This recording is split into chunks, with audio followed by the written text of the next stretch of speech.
Welcome to voice of cake. ഇന്ന് നമ്മൾ സംസാരിക്കുന്നത് യമഹയുടെ EC06 എന്ന് പറയുന്ന ഇലക്ട്രിക്കൽ വേരിയൻ്റായ സ്കൂട്ടേഴ്സിനെ കുറിച്ചാണ് കേട്ടോ. Introducing the 2026 Yamaha EC06, the brand's first global electric scooter. ആർക്കൊക്കെയാണ് ഈ സ്കൂട്ടർ സൂട്ടബിൾ എന്ന് ചോദിക്കുന്നവരോട്, നിങ്ങൾ റിവർ ഇന്ത്യയുടെ സ്കൂട്ടേഴ്സ് റൈഡ് ചെയ്ത് അല്ലെങ്കിൽ കണ്ടിട്ട് ഇഷ്ടപ്പെട്ടവരാണ്, പക്ഷേ ഒരു നല്ലൊരു ബ്രാൻഡ് വേണം, ഇന്ത്യയിൽ വർഷങ്ങളായിട്ട് പാരമ്പര്യമുള്ളൊരു ബ്രാൻഡ് വേണമെന്നൊക്കെ തോന്നുന്നവരാണെങ്കിൽ നിങ്ങൾക്ക് ഈ യമഹയുടെ EC06 എന്ന വെഹിക്കിൾ എടുക്കാം. കാരണം റിവറിൻ്റെ സെയിം പ്ലാറ്റ്ഫോമിൽ യമഹ ഇൻവെസ്റ്റ് ചെയ്തിട്ട് പ്രൊഡക്ഷൻ എടുക്കുന്ന വണ്ടിയാണ് EC06 യമഹ. ഓക്കെ, ഈ വാഹനം നമുക്ക് 132 കിലോഗ്രാം വെയിറ്റ് ഉണ്ട് ഈ വാഹനത്തിൻ്റെ. അതുപോലെ തന്നെ 4 കിലോ വാട്ടിൽ വരുന്ന ബാറ്ററിയാണ്. ഏകദേശം 79 കിലോമീറ്റർ സ്പീഡ് വരെ പെർ ഹവറിൽ അത് റൈഡ് ചെയ്യും. അതിലുപരി 24 litre boot space Yamaha provide ചെയ്യുന്നുണ്ട്. ബൈക്കിലും ഫ്രണ്ടിലും ഡിസ്ക് ബ്രേക്കാണ് വരുന്നത്. മറ്റു വെഹിക്കിളിലെ പോലെ തന്നെ ഫാസ്റ്റ് ചാർജിങ് നമുക്ക് വീട്ടിൽ നിന്നൊന്നും ചെയ്യാൻ പറ്റില്ല. ഫാസ്റ്റ് ചാർജിന് വരെ നോർമൽ ചാർജിങ് ആണ് കൊടുത്തിരിക്കുന്നത്.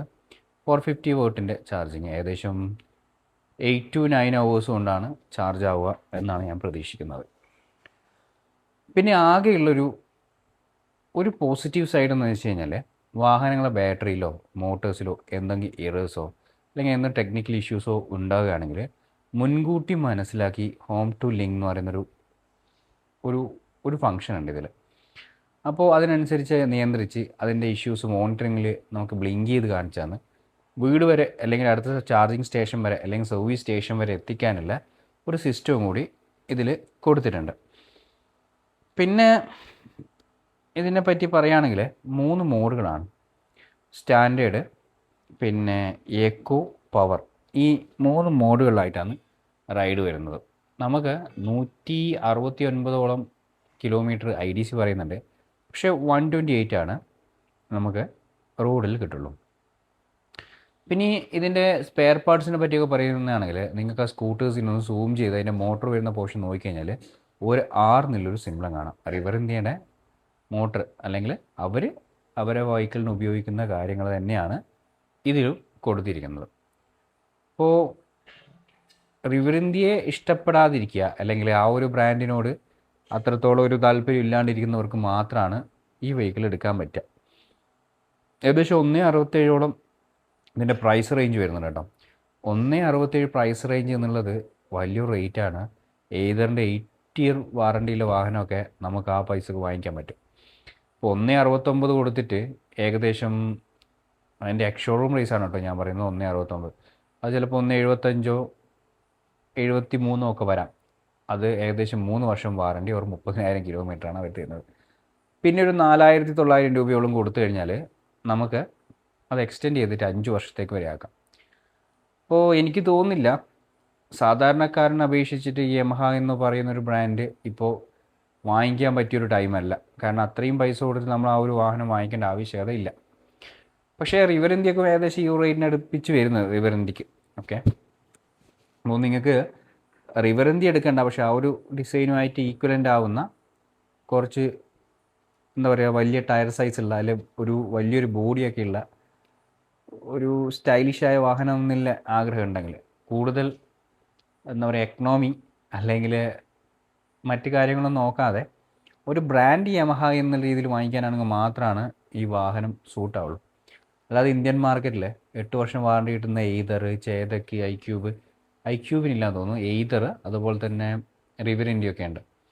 സോ മാക്സിമം നിങ്ങൾ വാഹനം വാങ്ങിക്കുന്ന സമയത്ത് 8 ഇയർ വാറണ്ടി ഉള്ള വാഹനങ്ങൾ വാങ്ങിക്കണം. അതിലുപരി നിങ്ങൾ 8 ഇയർ വാറണ്ടി എന്ന് പറയുന്നത് ഏതൊക്കെ മാനദണ്ഡത്തിൻ്റെ അടിസ്ഥാനത്തിലാണെന്ന് നിങ്ങൾ അവരെ ബ്രൗഷേഴ്സും അതുപോലെ തന്നെ നോട്ട്സും കാര്യങ്ങളും വാറണ്ടി റിലേറ്റഡ് ആയിട്ടുള്ള കുറേ ബ്രൗഷേഴ്സ് അല്ലെങ്കിൽ വാറണ്ടി റിലേറ്റഡ് ആയിട്ടുള്ള നമ്മുടെ സർവീസ് ബുക്കിലും കാര്യങ്ങളൊക്കെ പറഞ്ഞിരുന്ന വ്യക്തമായ കാര്യങ്ങൾ വായിച്ച് മനസ്സിലാക്കിയിട്ട് വേണം വാഹനം എടുക്കാൻ. അപ്പോൾ ഈ യമഹയുടെ EC06 നമ്മൾ മാർക്കറ്റിലെ വെഹിക്കിളിനേക്കാളും കൂടുതൽ പ്രത്യേകതകളൊന്നുമില്ല. പക്ഷേ ആർക്കാണ് ഇത് വാങ്ങിക്കാൻ പറ്റുമെന്ന് വെച്ചാൽ യമഹയോട് എന്താ പറയുക ഡീപ്പായിട്ട് ബന്ധമുള്ള ചില ആൾക്കാരുണ്ട് കേട്ടോ. മുമ്പ് RX 100 ഉപയോഗിച്ചു, പിന്നെ ക്രക്സ് ഉപയോഗിച്ചു, അത് കഴിഞ്ഞിട്ട് എഫ്സെറ്റ് ഉപയോഗിച്ചു, അങ്ങനെ പറഞ്ഞ് R15 എത്തി. അങ്ങനെ യമഹയുടെ ഡീപ്പായിട്ടുള്ള ചില ആൾക്കാരുണ്ട്. അവരൊരു ഇലക്ട്രിക്കൽ വണ്ടിയിലേക്ക് പോകുമ്പോൾ എടുക്കാൻ പറ്റിയ വാഹനം മാത്രമാണ് യമഹയുടെ EC06 എന്ന് പറയുന്നത്. അല്ലാതെ ഒരു കസ്റ്റമറെ സംബന്ധിച്ചോളം പ്രത്യേകിച്ച് ഒന്നും തന്നെ യമഹ അതിൽ പ്രൊവൈഡ് ചെയ്യുന്നില്ല എന്ന് തന്നെ പറയാൻ പറ്റും. റിവർ ഇന്ത്യയുടെ ടെക്നോളജിയിൽ ചെറിയ ഡിസൈൻ മാറ്റിയിട്ട് നമ്മളിലേക്ക് എത്തിക്കുന്നു.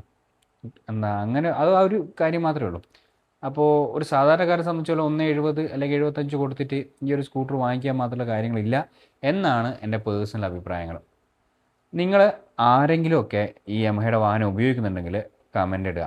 അല്ലെങ്കിൽ നിങ്ങൾ ഏതെങ്കിലും ഇലക്ട്രിക്കൽ സ്കൂട്ടർ വാങ്ങിക്കാൻ ആഗ്രഹിക്കുന്ന വ്യക്തികളാണെങ്കിൽ എന്തുകൊണ്ട് യമഹ നിങ്ങൾ സജസ്റ്റ് ചെയ്തില്ല, അല്ലെങ്കിൽ എന്തുകൊണ്ട് യമഹയെ ഇഷ്ടപ്പെടുന്നു എന്നൊക്കെയുള്ള കാര്യങ്ങളുണ്ടെങ്കിൽ നിങ്ങൾ കമൻറ്റ് ചെയ്യുക. കാരണം വാഹനങ്ങൾ വാങ്ങിക്കാൻ പോകുന്ന ആൾക്കാരുണ്ടല്ലോ, ഈ യമഹയുടെ ഇലക്ട്രിക് സ്കൂട്ടർ അല്ലെങ്കിൽ ഏത് ഇലക്ട്രിക് സ്കൂട്ടർ വാങ്ങിക്കുന്നതിന് മുമ്പിൽ ഇത്തരത്തിലെ കമൻറ്റുകളും കാര്യങ്ങളൊക്കെ വായിച്ച് നോക്കുന്നത് ഞാൻ കാണാറുണ്ട്. പൊതുവേ ഞാൻ ഇലക്ട്രിക് സ്കൂട്ടർ വാങ്ങിക്കുമ്പോൾ അത്തരം ചെയ്യുന്നു. നിങ്ങളുടെ അനുഭവങ്ങൾ അല്ലെങ്കിൽ നിങ്ങൾക്ക് അറിയുന്ന ആൾക്കാരുടെ അനുഭവങ്ങളൊക്കെ ഉണ്ടാവുമല്ലോ, അതൊക്കെ നിങ്ങൾ കമൻറ്റിലൂടെ പറയുകയാണെങ്കിൽ എല്ലാവർക്കും ഉപയോഗപ്രദമാവും. അതിലുപരി നിങ്ങൾക്ക് എൻ്റെ ചാനലൊന്ന് സബ്സ്ക്രൈബ് ചെയ്യുക, ലൈക്ക് ചെയ്യുക, ഷെയർ ചെയ്യുക ഒക്കെ ചെയ്യുക. ഓക്കെ, വീണ്ടും ഇതുപോലുള്ള വീഡിയോസ് ആയിട്ട് വരാം. നിങ്ങൾക്ക് ഇഷ്ടപ്പെട്ട ഇലക്ട്രിക്കൽ സ്കൂട്ടർ ഏതാണ്, എന്താണ് കാരണം എന്നും കൂടി ഒന്ന് കമൻറ്റ് ചെയ്തോളൂ. അപ്പോൾ ഓക്കെ, ബൈ.